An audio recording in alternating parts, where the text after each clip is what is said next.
I wanted to just remind you of a couple of resources before we really dive in. The catalog, of course, and the handout that I've given you today, which is the kind of conceptual organization of the show, exactly matches the catalog. So the numbers along the left-hand side of the sheet are the catalog numbers. So the show is organized exactly in this way, following this outline. Also, because a lot of the artworks benefit from being looked at in order if a visitor chooses to, there's going to be rather prominent numbers on the label, so that for visitors who want to see things in order, they'll be able to do so quite readily. Then in the library, John Stuckey has a couple of big shelves of books, and there's a carrel full of books as well. So if you haven't gone and browsed through and made use of the books in the library, please do. We've got very rich library holdings, and as I say, there's a couple of shelves in the regular docent area, and there's a carrel full of books. So do glance at both places. And then do look at the website if you haven't already. With Samurai, we started a tradition of having a special extension of the Asian Art Museum website focusing on a specific exhibition. The one for the Emerald City show is pretty developed and rich already. So, and there's a lot of interesting resources, including videos having to do with conservation and so on, links to things on YouTube, and there's an amazing riches of information on YouTube also. If you're interested in the performing arts, puppet theater, theatrical costumes, dance, and so on, just go on YouTube and browse around. Put in Burmese dance, Thai dance, Siamese dance, Myanmar dance, Myanmar puppets, Burmese puppets, and so on, any of those kinds of words, and you'll get really amazing stuff will come up on YouTube. The website, of course, we've got quite an active blog that's working for everything having to do with the museum and specifically for Emerald Cities. So dive in, follow the blog if you want to. Please add your comments or questions or bits of information or wisecracks or anything at all, because the blog is quite lively and we want it to be lively and fun for everybody. Also, please keep in mind that for this show, even more perhaps than for others, the collection connection will be very important. As you know, we've started having at the end of every exhibition now a panel on the collection connection to send people up to the second floor and the third floor to see the artworks that are related to, in some way or other, related to the themes of every exhibition. For Emerald Cities, of course, Gallery 11, where the Burmese throne shrine and the other things related are, some of those are actually our most largest and most important artworks from Siam and Burma in the 19th century. We're not putting in the show per se because they're already on view, but do send people up there or take them up there because that's another resource. Okay, now, to start out with my mistake, I've been blogging about this. If you want to see a curator groveling, go to the blog site. Tom Christensen, who's taking care of the website, has even put up a little link called Curator Airs! So, here's the grovel. This is a mistake in the catalog, and as hard as I have tried to find someone to blame it on other than myself, all paths of blame lead back to me, so I have no out. This is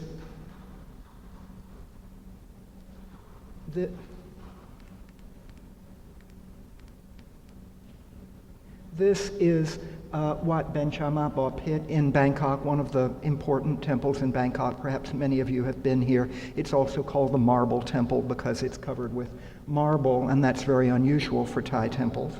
It was built just at the beginning of the 20th century. It was started in 1898 or 99, and it took several years to build. Gorgeous, gorgeous, gorgeous. One of the great works of turn of the 20th century architecture worldwide, I believe. There's supposed to be a photograph of it in the catalog. The photograph in the catalog is not it, but in fact is of this copy of this temple that's at the great pilgrimage site of Bodh Gaya in northeastern India. I've been to both places. I've taken photographs of both. How I managed to get my slides mixed up and get the wrong one in the catalog, I couldn't tell you. So, but please be aware that the picture that's supposed to be there is of this, and the picture that is there is of that, a copy of it. Now, you know, the show is in Hambrecht and Osher. Hambrecht is divided in two. So the show has three main chunks for central. The combined area of the Shan State and northern Thailand, which were called, now it won't turn off.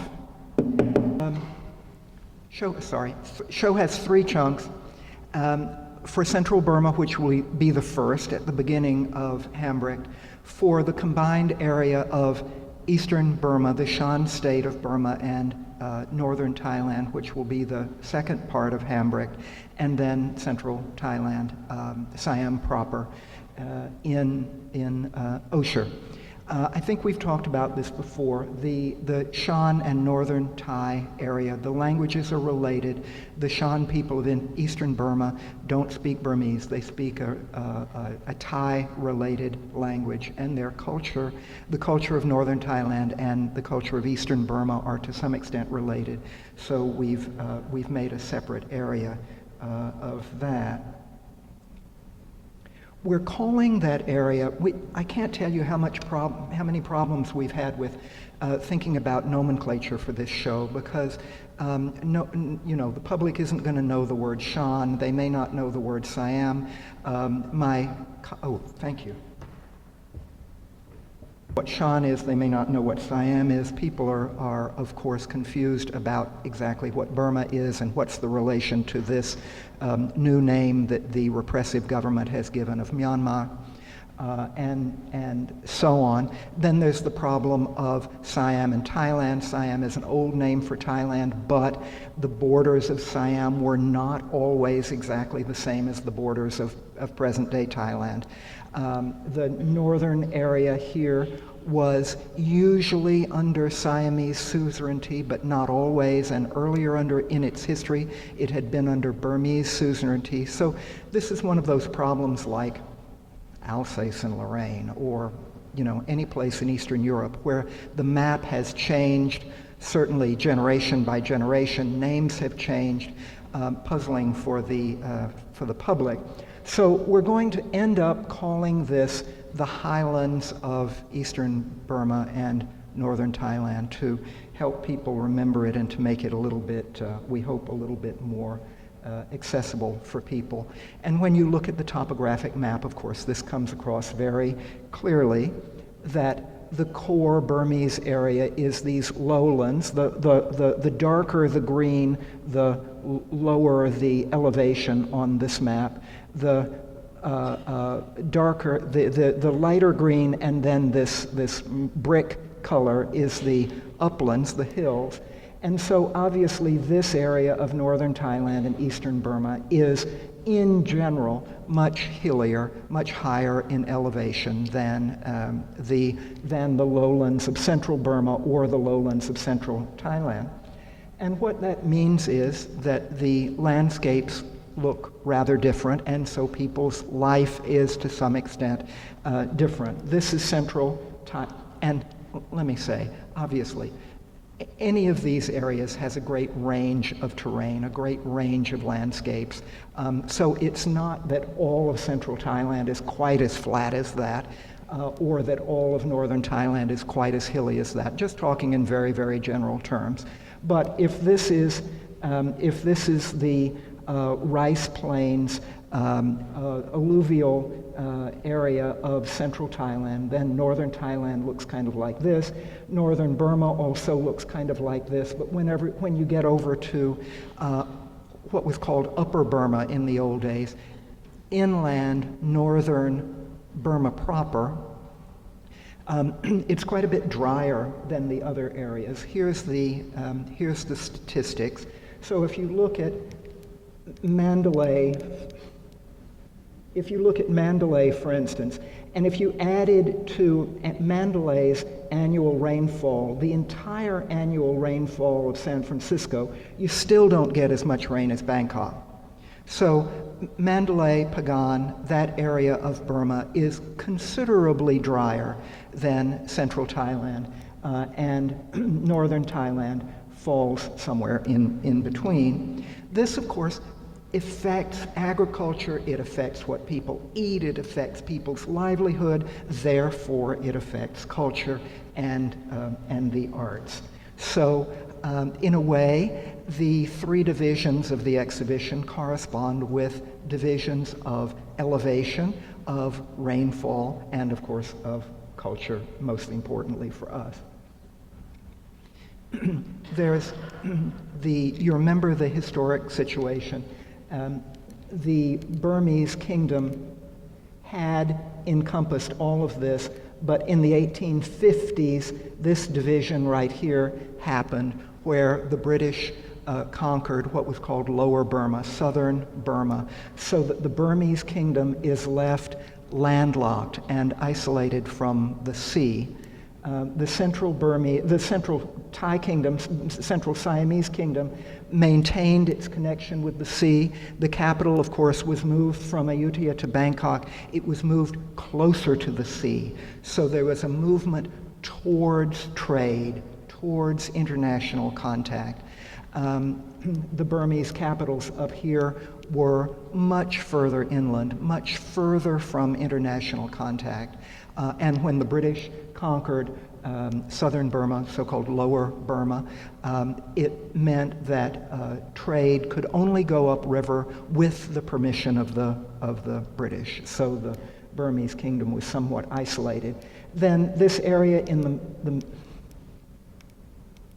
oh, now this one has conked out. Maybe it's meat. Purple, brownish purple color.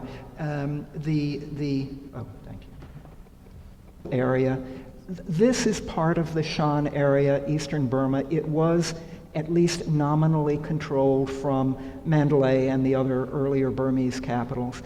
The kingdom centering, the old kingdom centering on Chiang Mai in northern Thailand often was controlled from Bangkok, or at least it was under nominal domination of Bangkok, but Bangkok's real control was only imposed at the end of the 19th century. So these areas, again, are partly sort of going back and forth, or traditional, as you might, transitional, as you might think, between Siam and Burma. So I want to start out today looking at a few of the artworks from that region that a week ago were calling the Uplands of eastern Burma and northern Thailand. A lot of people told us that the public doesn't know what the word upland means, so we've changed it to highlands in the last week in hopes that the public knows what highlands means. Somebody called in and said everyone will think it's Scotland. I hope that everyone will not think that it's Scotland. But if they think we're talking about the Scottish Highlands in the middle of mainland Southeast Asia, I don't know that there's anything we can do about it, really. You can't imagine how many hours and days we spend worrying about names for things and what the public is likely to recognize and be able to have some kind of association for or context for. Anyway, I want to show you a few artworks from this area, and again, it's the Shan area here was usually controlled by Burma. The northern Thai area here was usually controlled by the Siamese kingdom, but there's some artistic continuities here. So these are a couple of characteristic buildings from the Shan area of Burma, the highlands of Burma, and the highlands of northern Thailand. And then there's a couple of very large and impressive Buddha images from the Shan areas in the show. Both of them are dry lacquer, they're hollow. You could pick them up, even though they're both approximately life-size so they're quite big in the gallery. You could pick them up very easily because they're dry lacquer, they're hollow, and they don't have anything inside them. And you'll see in the catalog that there's evidence that these Buddha images were made in Mandalay and other places and nested one inside the other and then taken around and sold or made on commission and taken to other places. This is one of the challenges with the show, that the places where artworks ended up is not necessarily where they were made. And this one, for instance, has a long inscription on it in one of the Shan languages. We've had it translated, and we know exactly which specific area that exact language was used in. So that's where this Buddha image ended up, but it still could have been made in Mandalay and taken there, commissioned, or just bought from Mandalay and transported. Apparently, people loaded up, donkeys and so on with these dry lacquer Buddha images nested in one inside the other, and took them around to sell.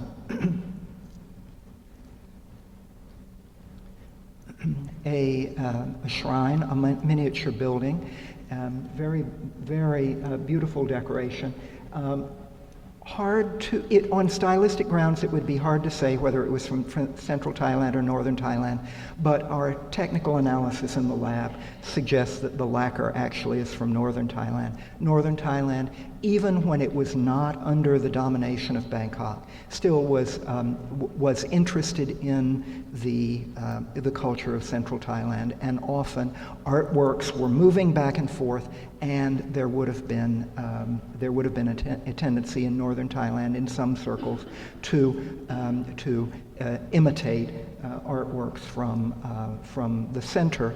In this instance, though, there's no tradition of this specific kind of little building shrine in central Thailand, so that's another reason for thinking it's from northern Thailand. There's a door here that opens, and it seems likely to have had little Buddha images and perhaps even a miniature stupa inside.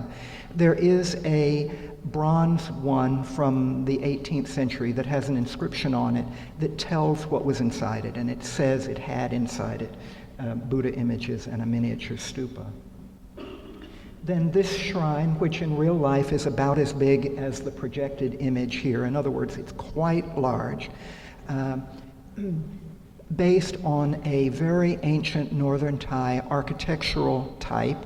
So if you cut it off there, you could imagine this part actually being a much larger building, a stupa or other structure in northern Thailand. This one made as a shrine.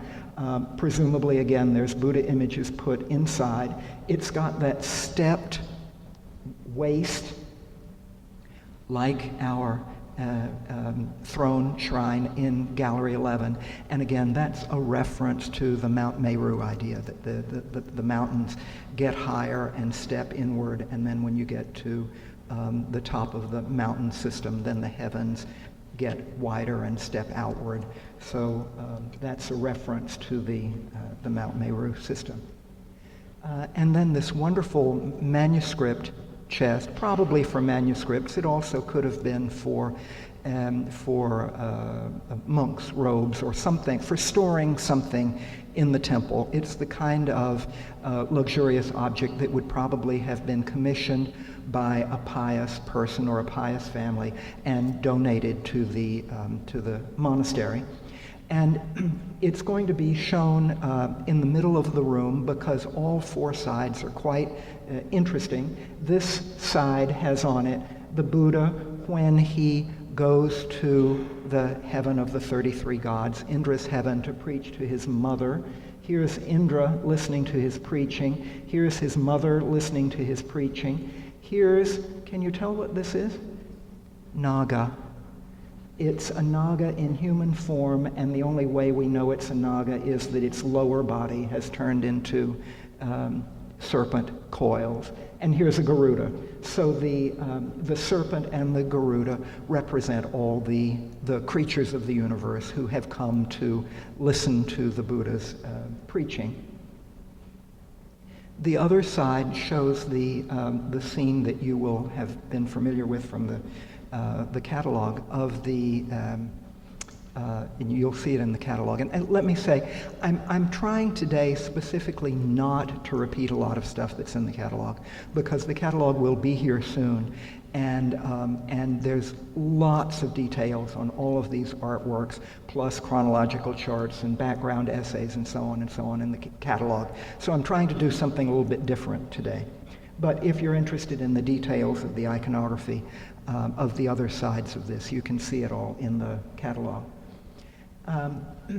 There will be displayed right around this these standards. They're big, tall wooden standards on poles, and they would have been carried in parades. They have different kinds of symbolism, so they are they're like I don't know what to say. I mean, they're a little bit like a flag, although they don't have a flag element in them specifically.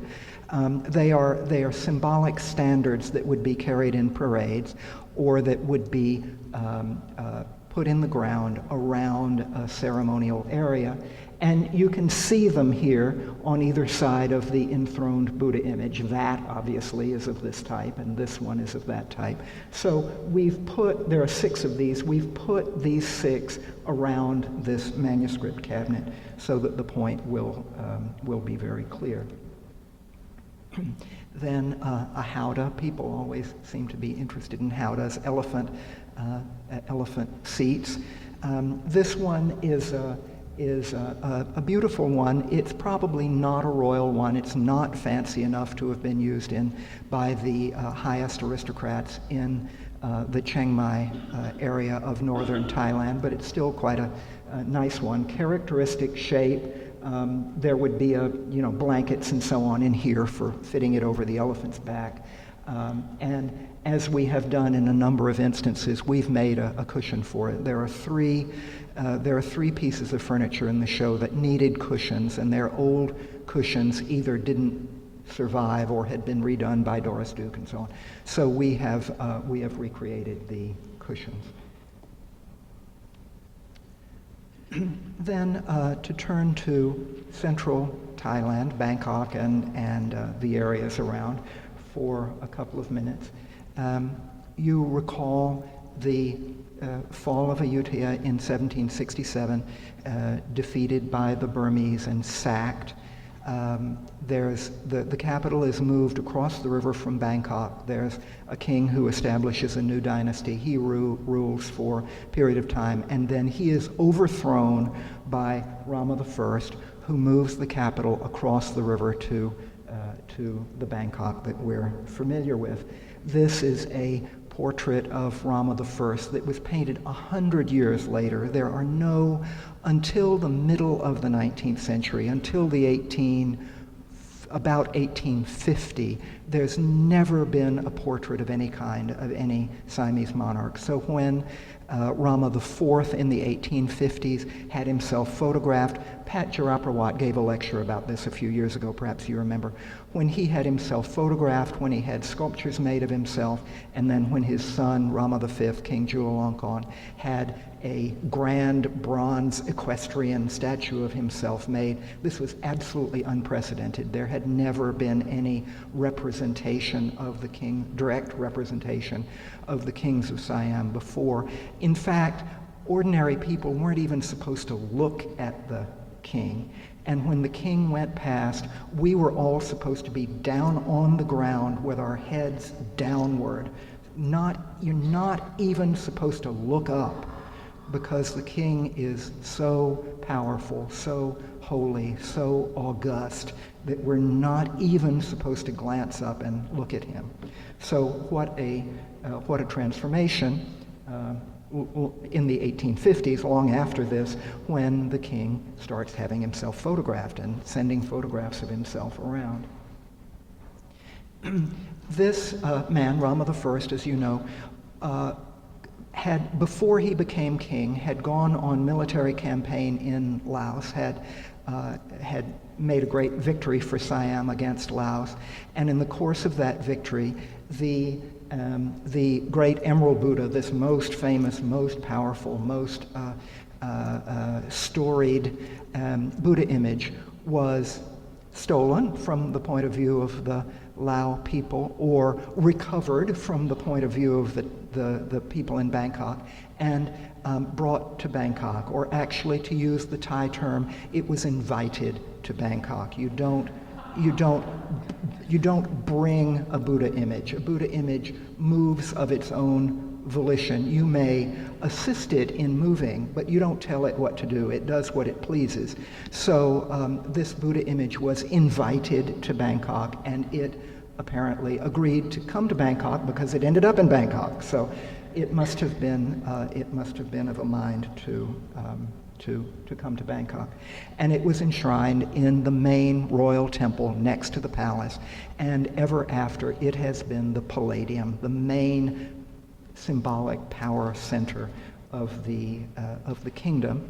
And as you know, the long formal name of Bangkok, which you can hear in a rock song on our website, or seen explained in detail also on the website, it includes the idea, the long formal name of Bangkok explicitly includes the fact that Bangkok is the home of, the seat of the Emerald Buddha. Some of the buildings built in the very first reign of Bangkok in the 1780s and 1790s survive, like this one in the Grand Palace. They've been cared for, so they're still there. So that means we can get an idea of what the architecture of the 1780s and 1790s looked like quite explicitly. It's the big building in the back. And then to jump forward to the great Rama IV, King Mongkut, who did not look like Yul Brynner and did not look like Chow Yun-fat, famous for these movies, although I'm told by my college-age goddaughters that no one younger than about 30 has seen any of these movies or knows any of the story or has any conceivable clue about any of this. My goddaughter tells me that college students will never have heard of Burma or Siam in any way, shape, or form. These names will not have any association or connection for them whatsoever. So we need to remember this, that you know, the lore that many of us have is completely unfamiliar to, you know, young people will not have heard of the King and I. They will not have heard of Anna and the King of Siam. So any of these associations with the movie will be a blank slate for college-age people and younger. Rama IV, as you know, had been a monk for something like, 25 years before he became king. Extremely pious man, very, very learned man, had none of the personality characteristics that Yul Brynner, or Chow Yun-fat for that matter, enacted in the movies. Very, very scholarly, serious-minded man. He died of smallpox or maybe cholera when he went to Southeast Asia, went to southern Thailand in a steamship to observe an eclipse. He had gotten some telescopes from Europe, and he was very, very interested in modern astronomy. So he went to southern Thailand because apparently the eclipse was going to be better observed from one of the towns, seaside towns in southern Thailand. So even his death suggests his modernity. When the first he had ordered a steamboat early on in the early 1850s, and when it was delivered, he absolutely shocked everyone out of their minds and completely undid centuries of court protocol by saying, "That's cool, I want to go for a ride." So he immediately went and got on the steamboat and went for a ride up and down the river. Unheard of for a king to act in such a spontaneous and sort of human way, to say, "Hey, I've got a new vehicle, I want to, try it out and see what it's like to go on a ride on a steamboat." This man reinvigorated Thai Buddhism. One of the things that he did, as you may know, is because he was a very serious Buddhist scholar, he undertook a reform. He actually started a new reformed movement of Buddhism in Thailand that still exists today and that's still associated with him. And he meant to accommodate or to reconcile Buddhism with modern scientific thinking, modern scientific geography, and to create a kind of a modern Buddhism that could work for people who lived in the world of the 1850s and 60s. We can see an example of that in a new kind of Buddha image that he created. This is not in the show, unfortunately. I wish we had one, but we don't. Here's a traditional Thai Buddha image from much earlier. This is from about 1425, and this is from 1850. So there's 400 years and more between these. But I hope that three things will jump out to you. One is that the folds of the robe are shown here. The traditional Thai way was to show the robe as very smooth and clinging, and to not emphasize its substantiality, its materiality. The king, in having this new model of a Buddha image made, wanted to be more sort of naturalistic, more and to acknowledge the materiality of the robe. And then the legs are folded, interlocked, rather than lying one on top of the other. And that's because he was interested in earlier Buddhist art from India, and he observed that many early Buddha images from India had the legs arranged this way rather than that way. In other words, they were interlocked rather than just one on top of the other. So this was a learned return to a distant, purer, earlier form of Buddha image in his mind. And then the other thing that you notice is that the Ushnisha is gone. There is no cranial protuberance. The flame is there. The flame is a halo kind of symbol. But the protuberance on the top of the cranium that had existed in Buddha images for millennia already, he had it removed because he apparently thought that it seemed supernatural or related to myth rather than to a kind of everyday scientific real-world actuality. So he had it removed. His reforms of the style of Buddha image mostly did not last. Mostly it was this kind of tradition that continued, although having a Buddha image like this in the 1850s and still today would be a symbol of associating yourself with the kind of rationalizing modern Buddhism, modern in quotes Buddhism, that Rama V espoused. He built a European-style palace. This is a contemporary illustration from a European book. So the palace is, this particular European palace is long since gone. So there are no photographs of it, but there is an illustration of it in a European book, and it looks quite accurate. So already in the 1850s or up to about 1860, King Mongkut is building a Western-style palace within the palace compound. This transformation is happening. This is also a contemporary European illustration, but quite accurate from the period of Rama IV, so that Thai court ladies, this is not a highborn, not a particularly highborn lady, but anyway, it was just the picture I could get at easily. This is how Thai women typically dressed early on, with this wonderfully interesting haircut that would look very stylish on the streets of San Francisco today. And this was the new modern fashion of the 1850s, to smother yourself in hoop skirts and furbelows and die of the heat and grow your hair long. Must have been quite miserable, but you know, anything for modernity and anything for style.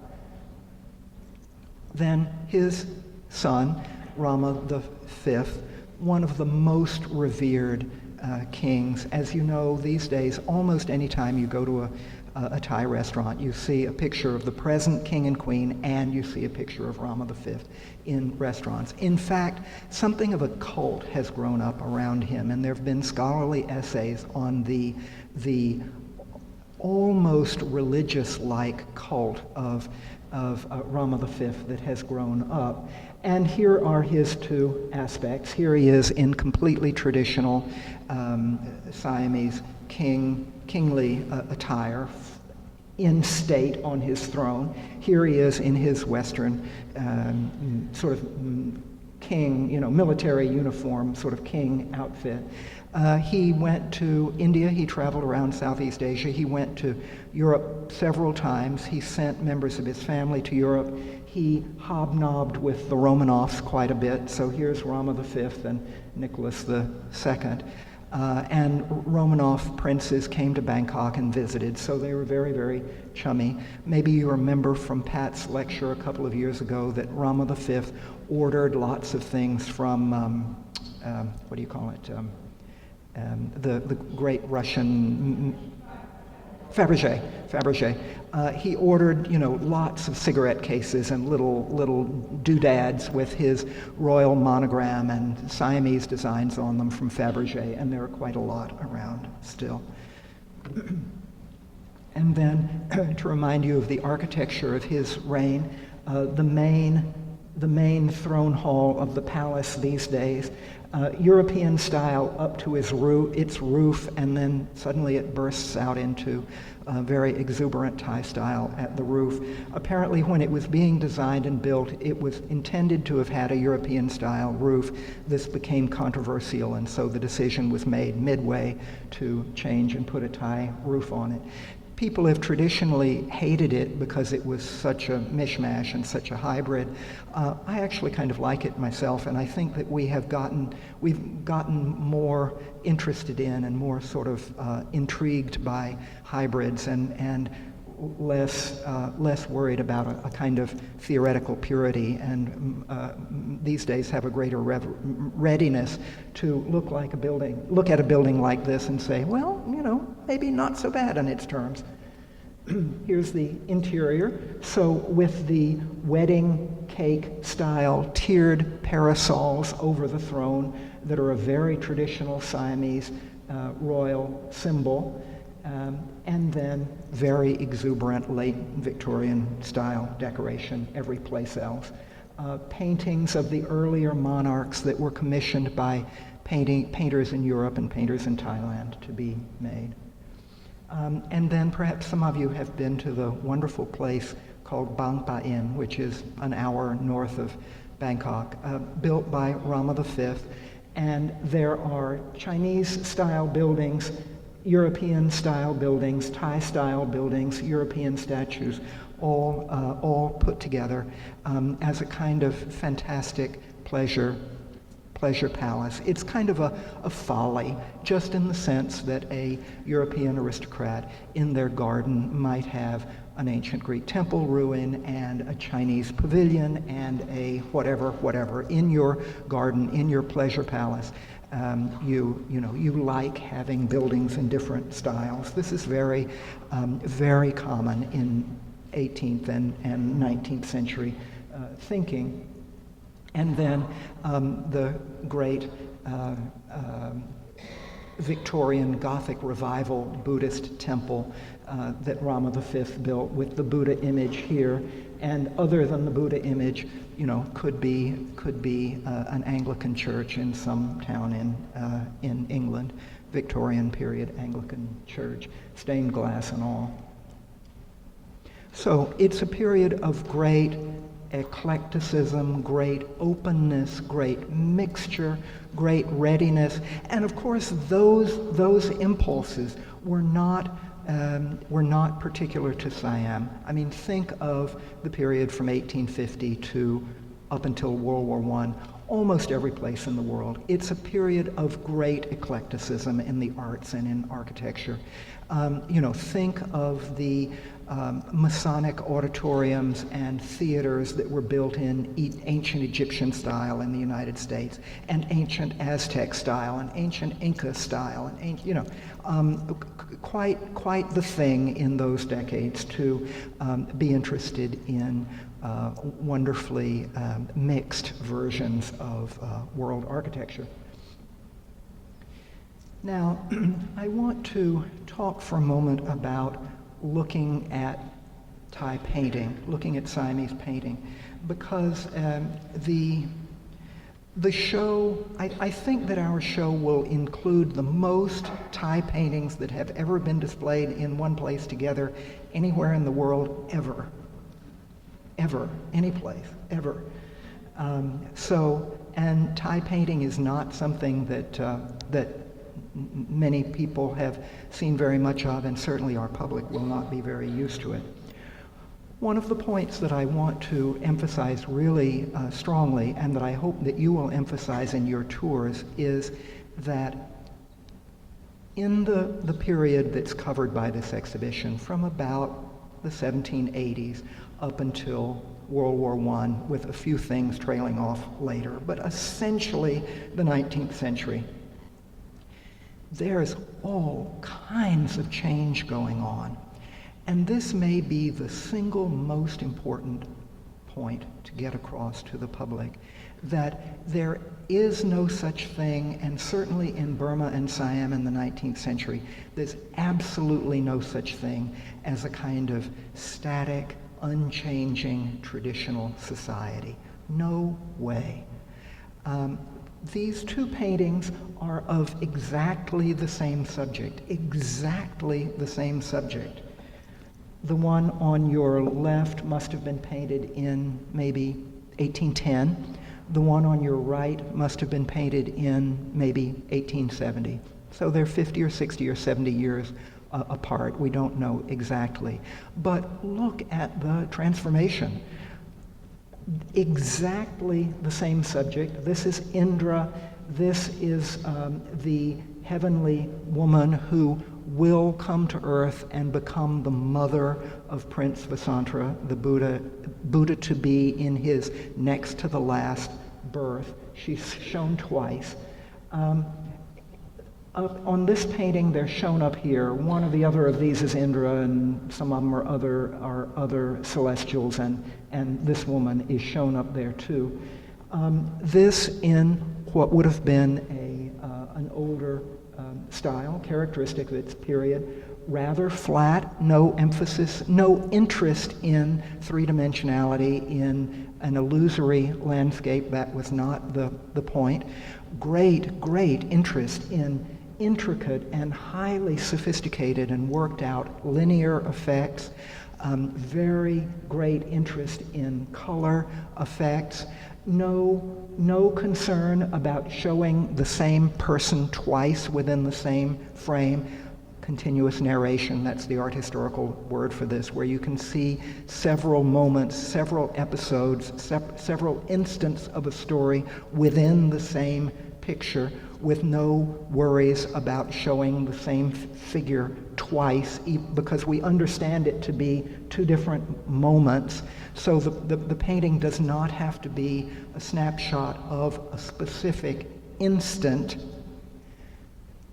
This one, deep landscape, blue mountains, purple mountains in the distance, atmospheric perspective, modern European style ships in the distance, European style buildings here, puffy blue clouds. Never had puffy blue clouds before in Southeast Asian art. Puffy blue clouds is largely an idea that was adopted from Western art.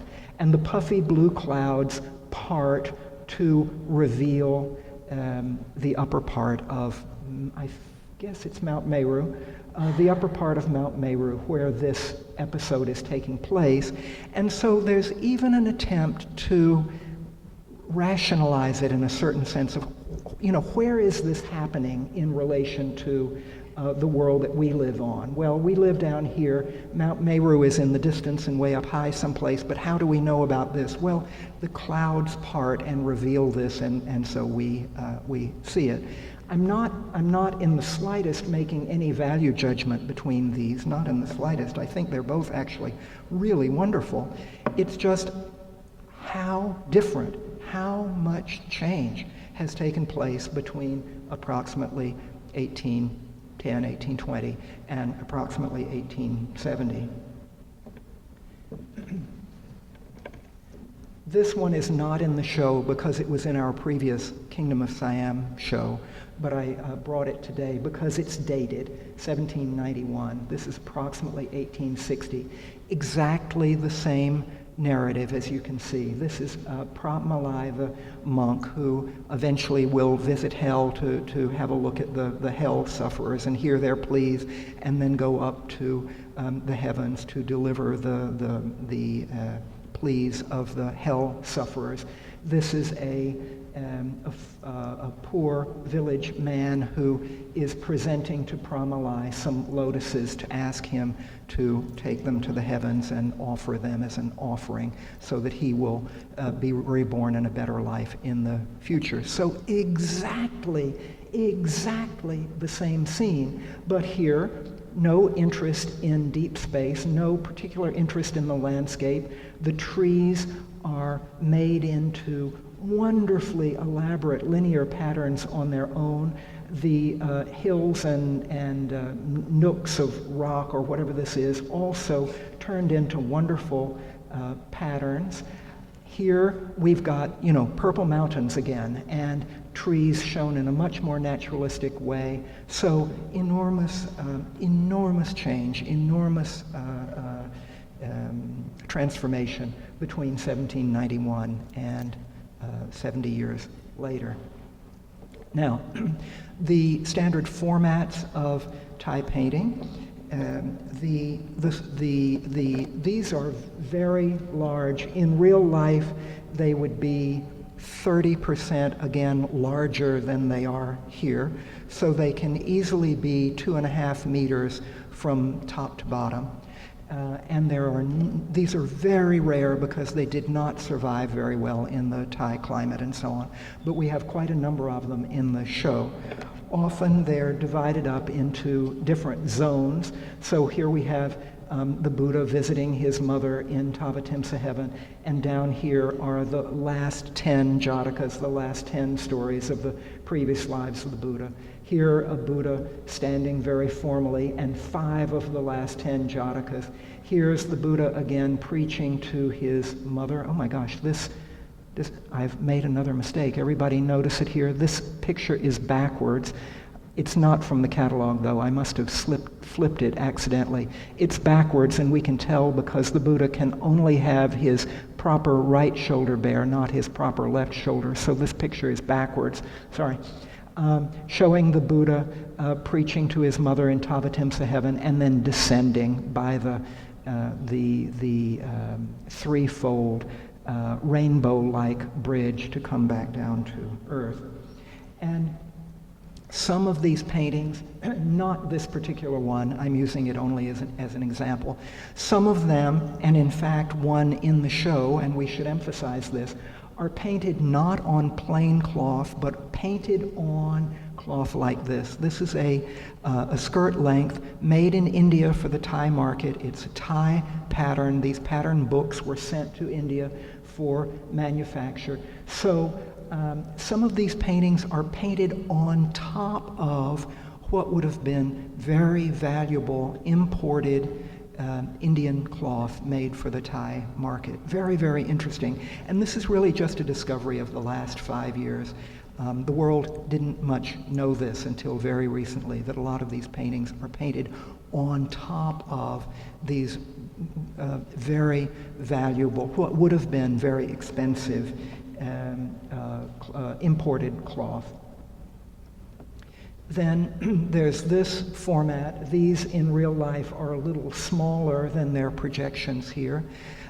They show scenes from the life of the Buddha, as here, or most particularly came in sets of 13, representing the 13 chapters of the Vessantara story, the story of the Buddha in his immediate previous birth. As you know, in Thailand, that story was told in 13 chapters, and so 13 sets of 13 paintings were made to illustrate them when they were recited in religious ceremonies. Full sets, complete sets, are extremely rare everywhere, even in Thailand these days. We do have one complete set, and they're in the catalog, and they will be on view in the show. And in the catalog, there's one per page, and the story is told in great detail, so you can follow it. Then, of course, manuscript painting. These are the traditional Thai accordion fold manuscripts, and there'll be a number of them in the show. Usually they're arranged horizontally, so the fold goes here, and usually they're like this with a picture on either side and text in the middle, but occasionally they're in this vertical format instead of horizontal format. And then there's big paintings on wood. This one in real life is about the same size as its projection here. This one on wood in real life is about half again bigger than this, or paintings on wood as parts of pieces of furniture. So these are some of the standard formats. I'm going to skip forward a little bit. I just wanted to show you some details. Here's a detail of this, because these paintings, like all paintings from all artistic traditions, deserve and repay some concentrated looking. And so I hope you'll urge our visitors to really look and to really exercise their eyes, because when they do so, they will find these wonderful vignettes like this of the flowers down here, or of a little squirrel chattering towards another squirrel up in the tree, or this very elegant depiction of the four crowned celestials in their royal costume who are attending the holy scene. So just to give one example, it's really worthwhile looking at these very closely.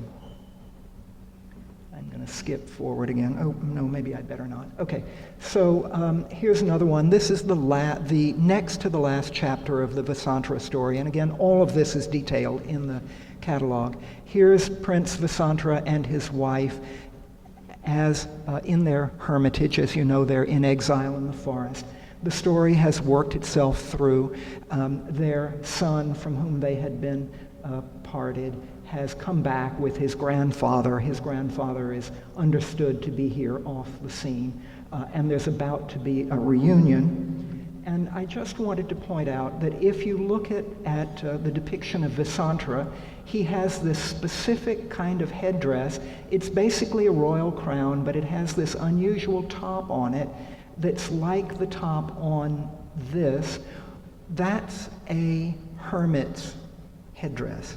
That is the specific clue that Vessantara has been sent into exile. He's living as a hermit, a renunciate in the forest. And so there are all